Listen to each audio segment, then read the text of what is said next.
Hello students, my name is Sonia Bhardwaj and the poem which I am going to take up is for class 9th from the NCERT book Beehive.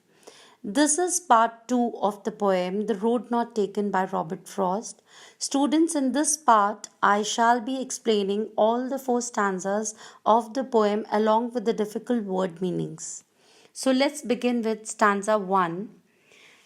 Two roads diverged in a yellow wood, and sorry I could not travel both, and be one traveller long I stood. And I looked down one as far as I could, to where it bent in the undergrowth. Here we can focus on words diverged, which means separated. Yellow wood, the leaves on the trees are yellow, suggesting it is autumn season.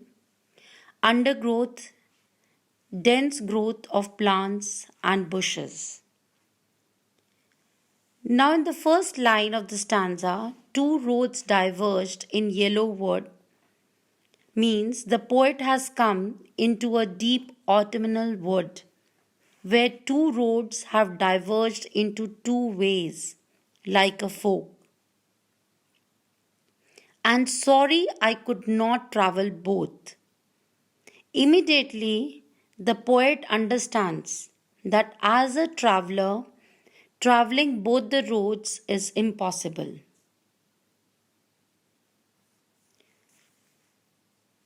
And in the line, and be one traveller, long I stood and looked down, one as far as I could, means here the two roads symbolize two ways to go in life.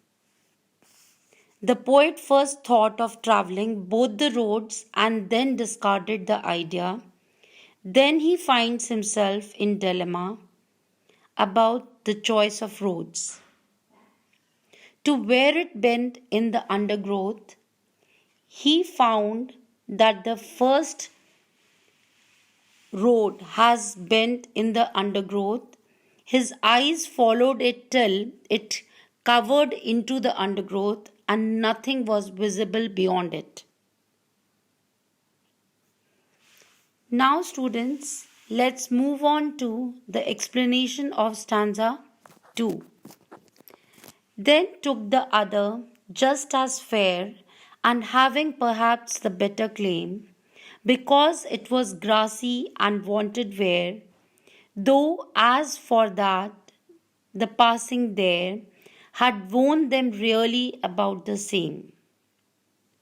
So, in the first line, just as fair means the road that the poet has chosen appears to be equally beautiful and inviting as the other road.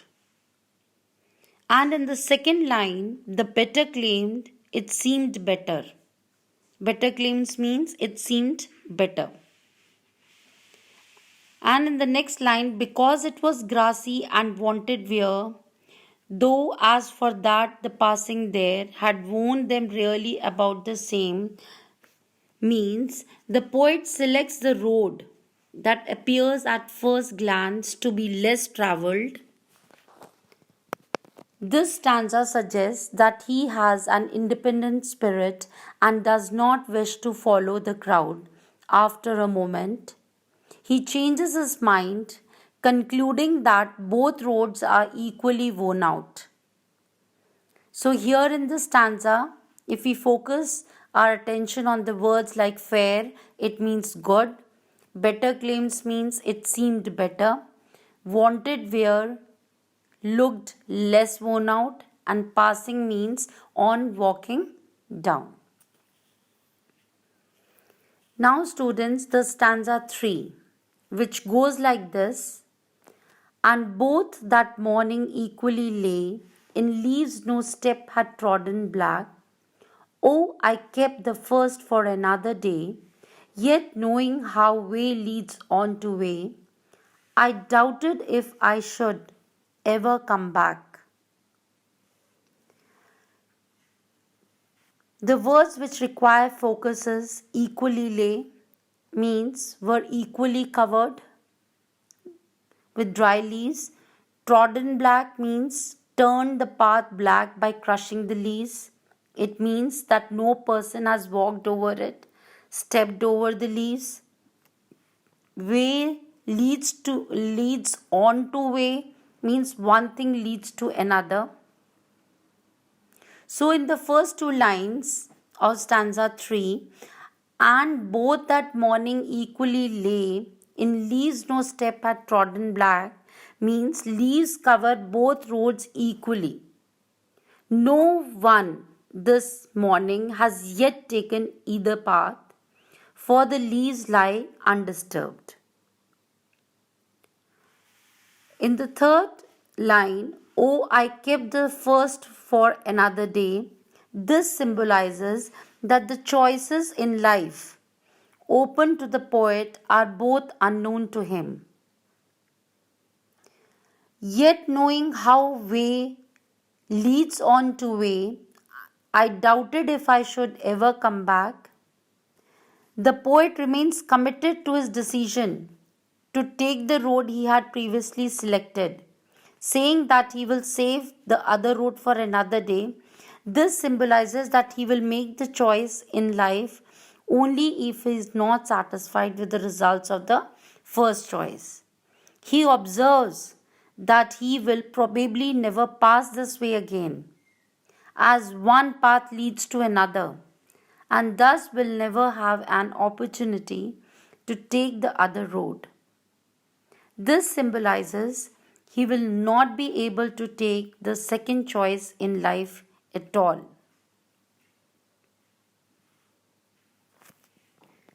The stanza 4, which goes like this: I shall be taking this with a sigh, somewhere ages and ages hence, two roads diverged in a wood. I took the one less travelled by. And that has made all the difference.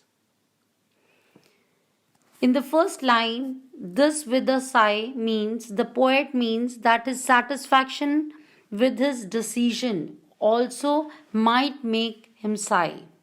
Now, sigh means sigh of satisfaction or regret. Ages and ages hence means many years in the future. So, somewhere ages and ages hence, two roads are diverged in a wood, and I took the one less travelled by, means that in years to come, the poet says he will be telling others about the choice he made, meaning that he will talk about what decision in life he took while doing so. He will sigh either with relief that he made the right choice or with regret that he made the wrong choice. Whether right or wrong, the choice will have a significant impact on his life. And the last line of the stanza 4, and that has made all the difference, is a kind of sum up of the entire poem. It means the choice of road has shaped his life, which has made all the difference.